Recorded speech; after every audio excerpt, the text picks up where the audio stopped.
পাসপোর্টটা অনেকদিন ধরে পড়ে আছে, মালয়েশিয়া যাইতে পারলে ভালো হতো, অনেক টাকা ইনকাম করতে পারতাম। সিয়াম ভাইকে একটা কল দিই, কি অবস্থা মালয়েশিয়ার, কি অবস্থা, মালয়েশিয়া যাওয়া যায় কিনা।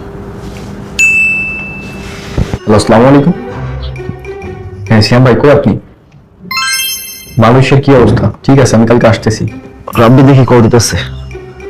হ্যাঁ ওয়ালাইকুম আসসালাম। জি ভাইয়া, হ্যাঁ হ্যাঁ মালয়েশিয়ার খবর তো ভালোই। জি জি হ্যাঁ ভাই, মালয়েশিয়ার ভিসা আমার কাছে অ্যাভেলেবল আছে। কয়টা লাগবে আপনার? জি জি ভাই, আপনি কালকে আমার অফিসে আসতে পারেন, ঠিক আছে? ওকে ওকে, ঠিক আছে। কি অবস্থা সিয়াম ভাই, কেমন আছেন? এই তো ভাইয়া ভালো আছি, ভালো আছি। বসো। কি অবস্থা মালয়েশিয়ার? এই তো ভাই মালয়েশিয়া, হ্যাঁ হ্যাঁ হ্যাঁ ভাই, মালয়েশিয়ার ভিসা আমার কাছে অ্যাভেলেবল আছে। আপনি কয়টা লাগবে সেটা বলেন। এই যে দেখেন মালয়েশিয়ার ভিসা, এই যে দেখেন, এই দেখুন পাসপোর্ট দেখছেন, পাসপোর্ট দেখছেন, টাকা সবগুলো মেডিকেলের টাকা, ঠিক আছে? কয়টা ভিসা লাগবে মালয়েশিয়ার? ঠিক আছে ভাই, আমার তো মালয়েশিয়া যাওয়া লাগবে দ্রুত, অনেক দ্রুত। জি জি, আপনার পাসপোর্ট আমাকে দেন, আপনার মেডিকেল করাচ্ছি, আপনাকে যত দ্রুত পারি আমি আপনাকে মালয়েশিয়া পাঠাবো। এই যে আমার পাসপোর্ট। জি, আপনি কোনো টেনশন নেবেন না, মেডিকেল করাচ্ছি, আপনাকে মালয়েশিয়া যত দ্রুত পারি আমি পাঠাচ্ছি। ঠিক আছে ভাই, তাহলে কিছু টাকা দিয়ে যান, আমি স্লিপটা রাখি, কালকে আসলে আপনার মেডিকেল করা দিচ্ছি। আচ্ছা ঠিক আছে ভাই, দেখতেছি। ভাই এই যে ধরুন, জি ভাই দিয়ে যান। এই টাকাটা কিন্তু আমার বউয়ের গহনা বিক্রি করা টাকা। কোনো সমস্যা নেই, কোনো টেনশন নেবেন না ভাই, মেডিকেল করানোর পরেই টিকিট কেটে মালয়েশিয়া পাঠাবো আমি, ঠিক আছে? টেনশন নেবেন না। ঠিক আছে ভাই, একটু দ্রুত করেন। ঠিক আছে ভাই। আসসালামু আলাইকুম ভাই। ওয়ালাইকুম আসসালাম। ভাই যে সিয়াম সাহেব পাঠাইছে মালয়েশিয়া মেডিকেলের জন্য। ঠিক আছে, আপনি কাউন্টারে টাকা জমা দিয়ে মেডিকেল। ঠিক আছে ভাই, মেডিকেল শেষ করলাম, এখন খুব দ্রুতই মালয়েশিয়া চলে যাওয়া যাবে। আসসালামু আলাইকুম আপু, কেমন আছেন? ওয়ালাইকুম আসসালাম, আপনি কেমন আছেন? জি আপু, আছি আলহামদুলিল্লাহ ভালো। বসবো? হ্যাঁ বসেন। শুক্রিয়া তারপর আপু। কি খবর আপনার? এই তো আছি আলহামদুলিল্লাহ ভালো আপু। আপু আমি তো মালয়েশিয়া যাচ্ছি, আপনার জন্য মিষ্টি নিয়ে আসলাম, মিষ্টি খান মালয়েশিয়ার জন্য। সত্যি মালয়েশিয়া যাচ্ছেন? মালয়েশিয়া আবার কবে ওপেন হলো? মালয়েশিয়ার কি মানে ভিসা পেয়েছেন নাকি? আরে না আপু, আজকে মালয়েশিয়ার মেডিকেল করে আসলাম, খুব দ্রুত চলে যাবো। মেডিকেল করে ফেলছেন? জি, জি। কোন এজেন্সি থেকে? এটা তো হচ্ছে বুয়েনা মেডিকেল থেকে। মালয়েশিয়ার কলিং ভিসা তো বন্ধ, আপনি কোন ভিসা যাচ্ছেন? টুরিস্ট ভিসায় নাকি হচ্ছে ওয়ার্ক পারমিট ভিসা? আপু আমি তো এত কিছু বুঝি না, আমাকে তো বলছে মালয়েশিয়া যাওয়া যাবে খুব দ্রুতই মেডিকেল করলে, তো আমি তো আজকে মেডিকেল করে আসছি। আচ্ছা দেখি কোথায় মেডিকেল করছেন। জি এই যে পাসপোর্ট আপু দেখেন। আচ্ছা আচ্ছা, মালয়েশিয়ার তো কলিং ভিসা এখনো খুলে নাই ভাইয়া, আর ওয়ার্ক পারমিট ভিসা তো ওপেন করলে বা খুললে তো আমরা সবাই জানতাম, এটা টিভিতে নিউজে সব জায়গায় দেখাইতো। আপনি কেন আগে আগে মেডিকেল করে ফেলছেন? ওরা কি বলছে শিওর দিবে, ভিসা দিবে? আচ্ছা আপনাকে যে মেডিকেলে পাঠাইছে ওনাকে একটু ফোন দেন তো, দেখেন তো এটা কি ভিসা, টুরিস্ট ভিসা নাকি ওয়ার্ক পারমিট ভিসা, একটু খোঁজ নেন। জি ঠিক আছে, আমি দেখতেছি। ফোন দিয়ে একটু জিজ্ঞেস করেন। হ্যাঁ হ্যালো শ্যামল, এটা কলিং ভিসা নাকি টুরিস্ট ভিসা? ওয়ালাইকুম সালাম ভাই। জি জি, আপনার এত কিছু জানার দরকার কি ভাই? আপনাকে বলছি মালয়েশিয়া পাঠাবো, আপনি টেনশন ফ্রি থাকেন, আপনাকে মালয়েশিয়া পাঠাবো। না না না ভাই, আমি হচ্ছে কলিং ভিসা ছাড়া যাবো না, তো হচ্ছে কলিং ভিসা ছাড়া গেলে আমি জড়ো হয়ে যাবো। ঠিক আছে ভাই, আপনি আমার অফিসে আসেন এখন, হ্যাঁ আপনার সাথে আমি সরাসরি কথা বলতেছি, অফিসে আসেন আমার। আপনাকে এত কিছু শিখেছি ভাই, আপনাকে বলছি আমি মালয়েশিয়া পাঠাবো, টুরিস্ট না কলিং সেটা আমার ব্যাপার, আপনি মালয়েশিয়া যাবেন কাজ করবেন, ঠিক আছে?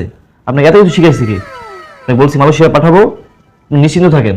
আমাকে তো হচ্ছে নেহাবু বলছে যে হচ্ছে কলিং ভিসা এখন বন্ধ, মালয়েশিয়ার কলিং ভিসা এখন বন্ধ আছে, তো চলেন যোগাযোগ করি নেহাবুর সঙ্গে গিয়ে একটু সরাসরি সমাধান করি, বিষয়টা নিয়ে আলোচনা করি দেন কি বলে। ঠিক আছে ভাই, তাহলে চলেন যাই, আমার আপুর কাছে চলেন যাই, গিয়ে হচ্ছে একটু সমাধান করে আসি। না না ভাই, আমি ওনার কাছে কেন যাবো ভাই? আপনি আপনাকে মালয়েশিয়া কথা বলছেন না পাঠাবো, আমি ওনার কাছে কেন যাবো? ওনাকে আমার কাছে পাঠাবো ভাই। আপনি তো দায়িত্ব হবে, কলিং ভিসা বন্ধ আছে। না না ভাই, আমি ওনার কাছে যাবো না তো ভাই, কিছু জানতে চাই না আমি ভাই ওনার কাছে যাবো না, আমি ওনার কাছে যাবো না। না না না না না ভাই, ওনাকে আমার অফিসে পাঠান। লাগবে। আসেন আসেন। না না ভাই, আমি যাবো না ভাই, যাবো না। আপনি চলেন গিয়ে কথা বলতে হবে। বসেন। সাব্বির, এই তো আপনি যে ওনাকে ধরে নিয়ে আসছি, কলিং ভিসা তো বন্ধ আছে আপনি বললেন। হ্যাঁ আপনি ওনাকে মেডিকেল করেছেন কেন? আমি ওনাকে বলছি মালয়েশিয়া পাঠাবো না। কিভাবে পাঠাবেন? আমি টুরিস্ট যেভাবে ভিসা নাকি পাঠাই- ওয়ার্ক পারমিট ভিসা? বলেন, মেডিকেল করার আগে এগুলো ওনাকে জানাবেন না? উনি তো বলতেই পারেন আপনি কি কি কি মাধ্যমে ওনাকে পাঠাবেন। এখন তো কোনো কথার উত্তর আপনি দিতে পারবেন না। এই আপনি চলেন তো স্যারের রুমে যাই, শুনবেন স্যার কি বলে, ঠিক আছে? চলেন। কলিং এর ব্যাপারে উনি আপনাদেরকে ভালো ডিটেইলস জানাবেন। ঠিক আছে আপনি চলেন। ঠিক আছে, উঠেন। স্যার আসবো ভিতরে একটু? জি আসেন। আসেন, আপনি আসেন। বসুন। আসসালামু আলাইকুম স্যার। ওয়ালাইকুম আসসালাম, কি অবস্থা আপু? ভালো আছি স্যার। উনি হচ্ছে আমাদের বাড়ির একটা ছোট ভাই। আচ্ছা। তো কলিং ভিসা নাকি খুলছে, মেডিকেলও করে ফেলছে। আর এই হচ্ছে সেই এজেন্সির লোক, আমি ধরে নিয়ে আসছি। আপনি আমাদেরকে একটু বলেন এই যে তার ওনার পাসপোর্ট, মেডিকেল রিপোর্ট। এজেন্সির লোক না এজেন্ট? এজেন্ট না আপনি? জি জি এজেন্ট। জি কি বলছে মালয়েশিয়ার ভিসা খোলা? জি স্যার। মেডিকেল করাইছে? জি স্যার, কোন মেডিকেল থেকে?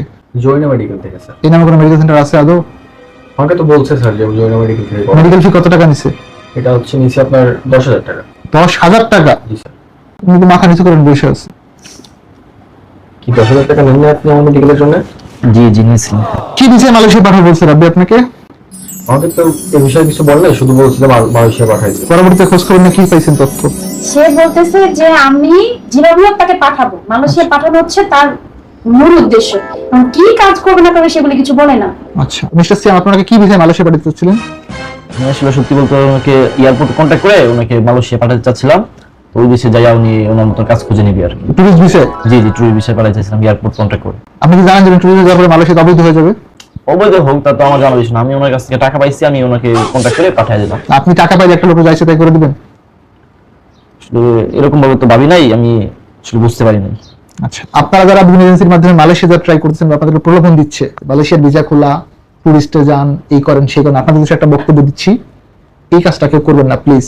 মালয়েশিয়াতে শ্রম আইন এত বেশি কঠিন, বর্তমানে টুরিস্ট ভিসায় গিয়ে ইলিগাল হয়ে যাবে। লিগাল হওয়ার কোনো অপশন নেই। একটা সময় ছিল যখন যাওয়ার পরে 6 মাস 1 বছর পরে আপনি লিগাল হইতে পারতেন, বাট এই সুযোগ এখন নাই। উনি কিন্তু যাওয়ার পর দিন থেকেই অবৈধ, কারণ আপনি যাচ্ছেন টুরিস্ট ভিসায়, মানে কি ভ্রমণ ভিসায় ঘুরতে যাচ্ছেন। একটা টাইমের পর আপনাকে দেশে চলে আসতে হবে, অর্থাৎ 90 দিনের ভিসা দেবে, 1-2 মাসের, ধরেন 6 মাস। কিন্তু আপনি যখন কাজ করতে, আপনি বৈধভাবে কাজ করতে পারবেন? জি না। আর আপনার ভিসা হচ্ছে কি টুরিস্ট, মানে ভ্রমণ ভিসা। উনি থাকবে বাংলাদেশ, আপনি থাকবেন কোথায়? মালয়েশিয়াতে। এতে আমাদের দেশের ভাবমূর্তি নষ্ট হবে। বাংলাদেশি ওয়ার্কার তারা কি ভাববে? খারাপ ভাববে যে আপনি আসছেন কাজ করতে, কিন্তু ভিসা আসছেন কি ভ্রমণ ভিসা। ভিসা বলে আপনি আসছেন ঘুরতে, আর পেপার বলে আপনি চাচ্ছেন কাজ করতে, আপনি লিগাল থাকবেন, জি। অবৈধ হয়ে যাবেন। পুলিশ ধরলে আপনাকে জামা কাপড় খুলে পিটাবে এবং জেলের ভাত নিশ্চিত থাকবে। যারা এই কাজটা করতেছেন, আপনাদের প্রতি আমাদের রিকোয়েস্ট, মালয়েশিয়ার কলিং ভিসা এখনো শুরু হয় নাই। যখন কলিং ভিসা শুরু হবে তখন মিস্টার সেম আপনি যত পারেন লোক পাঠান, কিন্তু এই যে কলিং ভিসার কথা বলে গ্রামের শহর শহর মানুষকে যে টুরিস্ট ভিসায় পাঠিয়ে দেন, ওনারা কিন্তু যার পর অবৈধ হয়ে যায়। খোঁজ খবর নিয়ে জানেন কত কষ্ট হয় মানুষের, কত কষ্টের টাকা। আপনি কিভাবে টাকা ম্যানেজ করছেন? স্যার আমি তো হচ্ছে আমার বই গহনা বিক্রি করে হচ্ছে আমি মেডিকেল করছি। শুনছেন আপু, ওনার বইয়ের গহনা বন্ধ করে টাকা আনসার, এ কি করছে? এই টাকাটা আপনার হাতে হাতে নিচ্ছে। কত টাকা থেকে মেডিকেল বাবদ? স্যার আমরা তো কলিং করলে সবাই জানতে পারবো না, তো টিভি নিউজ সব সব জায়গায় পত্র পত্রিকা, প্রিন্ট মিডিয়া, প্রবাসী কল্যাণ মন্ত্রণালয়ের পক্ষ থেকে একটা সোর্স বলে দিই মিস্টার রাব্বি, আপনি মাথায় রাখবেন। গণপ্রজাতন্ত্রী বাংলাদেশ সরকারের প্রবাসী কল্যাণ মন্ত্রণালয়ের ওয়েবসাইটে এটার আপডেট থাকবে যে মালয়েশিয়ার কলিং ভিসা খুলে দেওয়া হলো, এই শর্তে এই সেন্টারগুলো মেডিকেল করতেছে। তার আগে মালয়েশিয়ার কলিং ভিসা বন্ধ। আমি বললো বিশেষ করার দরকার নাই, যতক্ষণ পর্যন্ত প্রবাসী কল্যাণ ও বৈদেশিক কর্মসংস্থান মন্ত্রণালয় না বলবে বা বিএমইটি না বলবে, মালয়েশিয়ার কলিং ভিসার কারোর কাছে টাকা পয়সা জমা দিবেন না, মনে থাকবে। জি, স্যার। কত টাকা নিয়েছেন ফেরত দেন।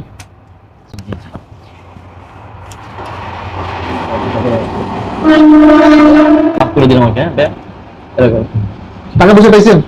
টাকাটা একটু গুনেন নেন টাকা ঠিক আছে কিনা। সিয়াম, আপনি প্রতিজ্ঞা করেন ভবিষ্যতে কাউকে এইভাবে অযাচিত হয়রানি করবেন না। অ্যাটলিস্ট যেটা সঠিক ভিসা সেটাই বলবেন। ওয়ার্ক পারমিট ভিসার কথা বলে কাউকে টুরিস্ট ভিসা পাঠানোর চিন্তা করবেন না, মনে থাকবে। জি আমি কখনো এরকম কাজ করবো না, এটা আমার ভুল হয়ে গেছে। আর আপনাদেরকে রিকোয়েস্ট করতেছি, কেউ ওয়ার্ক পারমিটের কথা বলে ট্যুরিস্ট ভিসা লোক পাঠাবেন না।